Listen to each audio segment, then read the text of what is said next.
Hello everyone, I'm Lori, your Milkweeds and Roses gardener. I garden here in Zone 5B in Iowa, where there's never a dull moment when it comes to the weather. We're supposed to get like 50 some degrees today. That's crazy for the middle to the end of December. I don't remember that. I'll take it, don't get me wrong. But it does put to good use, though, this weather when it comes to filling out some of my Christmas decorations. I did a container that I see out my back patio window every evening. And what I also see out my back patio window are two other containers also in the line of sight that are completely just a bucket of dirt, you know? And this time of year, you notice me hanging on to some of these things, there are some good bargains to be found in some big box stores or at your local garden center when it comes to cut greens or, discount holiday decorations. So, I went out and spent probably a total of $50. And I think out of that, I'm going to be able to decorate a couple of these containers. Now, they won't be super elaborate or anything, but I think I have some other things that I can utilize that are out in the landscape as well as in my garage that let's see if we can kind of zhuzh it up a little bit, you know what I mean? So let's get to work. So to begin with, here are some of the things that I found deeply discounted. I mean, these are barely alive. That's probably why they're pretty cheap. Port Orford cedar, some cuttings. I've got a couple bundles of these and a half a dozen bundles of just some pine bough, princess pine boughs, whatever. So I think if I could get them in here along with some sort of a centerpiece, that'll probably work well. I also found some shatterproof bulbs in red, which might be good. They're kind of silly, but little glittery. I mean, they were 70% off at my local garden store, so I can pop these in and just see how they winter through. And then I have some long artificial garland wreaths that have some gold and some pine cones in them. So if I wind them around this trellis, which is already here in the pot, then stick some boughs in, that'll be pretty good. And I already have the attachments here, the little rubber coated wire that I used for my dahlias when they were in here. So that'll help me attach it just like it did with the other one. Which also brings me to another point.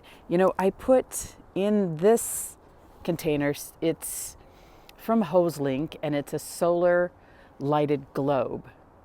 The lights are blinking right now because I just leave them on. They do look better at night.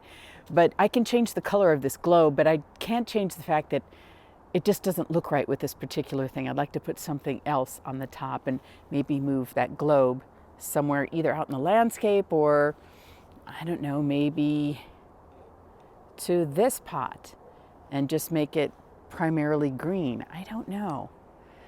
Well, let's put this one together and see where we go from here. To begin with, I just secured the garland.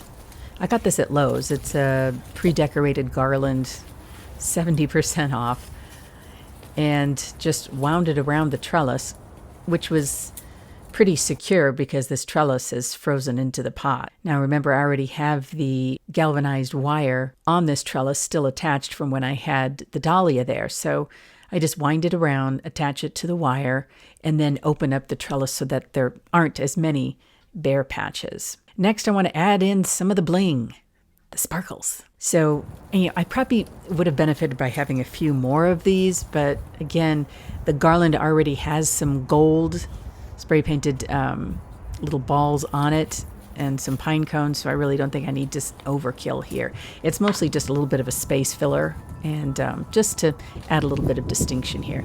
And it does need some more color, so some of the other wire that I've cut, I just attached this shatterproof bulbs to that. So they'll hold up pretty well in the weather. I don't have to worry about them dropping and having broken glass on the patio, so that's the other good thing. So I'm just kind of adding these where there are some bare spots, and there are quite a few because again, it's just couple of garlands wound around a trellis. Next, well, I found some leftover hydrangea in my garden. So I cut off a couple of those where the stems were bent anyway. And I thought, well, gosh, I can just plug those into some of these bare spots. And I love having some natural elements, not just for the sake of color, but also because it's a garden thing. I just think nothing beats natural. So it's a nice little contrast here with the colorful garland. And I anticipate this will stay up all winter long. So Christmas or not, the holidays or not, long after they're over, I'll just leave this thing up. And because it's on wheels, I can roll it around to where I want. So just filling in some gaps here on the hydrangeas. Okay, where can that go? Small stem. I tried to leave the stems kind of long and tuck them in there wherever I can. I realize they may blow out over the course of the winter. We'll see. But I'm trying to secure them as well as I can anyway. And I think the birds might also find these interesting and even seek some shelter in some of these over the course of the winter if need be. So the inside is hollow, but all they need to do is dive in there and be invisible or protected from the wind. So I kind of like that idea. And then added some of the live greenery to the bottom here because I don't want it to be so stiff. It needs a little more flexibility, and some of these little pine boughs were so small, I wasn't sure if they'd be seen in the other pot. And then I put a cluster of hydrangea up on the top to look like sort of like a natural crown. If I had something else to put in there, a big flower head or something like that, I'd probably use it, but this is the best I could find for a short notice anyway. So yeah, I kind of like the way that one came together. Now on to the next one, the solar globe. I got this from HoseLink, and it just goes on automatically, which is kind of nice. It's fuss-free. Added the trimmed greenery in here. Now, I did snip off the bottoms again in the hopes of, I don't know, maybe when there is some moisture out there, and I'll water the pot if need be, that might help sustain them over the course of the rest of the season. But like I said, I think that's why they were so cheap, because they've been out for a while. They were trimmed for a while, and they're pretty dried out. So at least they're natural, and I tucked them in around the pot, which was actually harder than you think because the pot was fairly frozen. And I realized after I did that, gosh, that globe just disappears in the greenery. It needs to be elevated.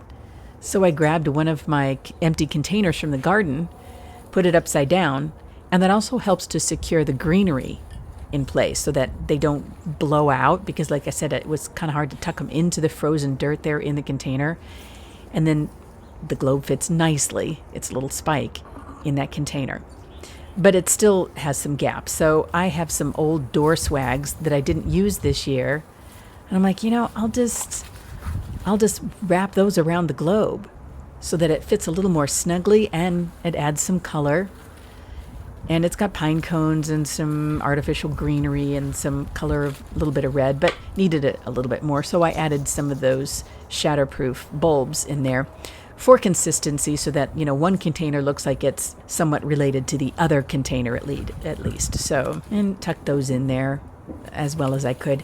And those are battery operated and they're on a timer, so those will go on at night. And I had some leftover other garden material that I thought, let me just tuck some of that in. Just some white Amsonia and some different things here. It's not alive, it's just in the garden, so I just trimmed them up and tucked them in here for just a little bit of contrast. And we'll see how it all comes together in the end. But it still looked like it was out of proportion for the size of the container. So I found some tree limbs that had fallen from the latest windstorm. Boy, that 70-year-old maple is the tree that keeps giving. But just sticking them in there naked didn't look quite right. So I spray painted them gold. Now, I noticed at the local garden center, they wanted $40 for a handful of gold-plated or gold spray-painted twigs. And I'm like, not doing that. Not when you can spray paint them yourself. So, it looks a little wild and woolly here, but, I kind of like it. There's nature and some greenery. It's just kind of crazy. And you know what? I think the birds can perch on these little twigs because they dry super fast. So if they want to do that, that's totally fine. And the same thing with this one. I put this container a little bit closer to the bird feeder because I noticed they like to have something to rest on when it's kind of crowded conditions there on the bird feeder. We'll have to see if my squirrels find that and use it like a ladder. Who knows? And this is the original one. And I used one of my garden globes and I added some lights on the inside of that. So I like the way it came together.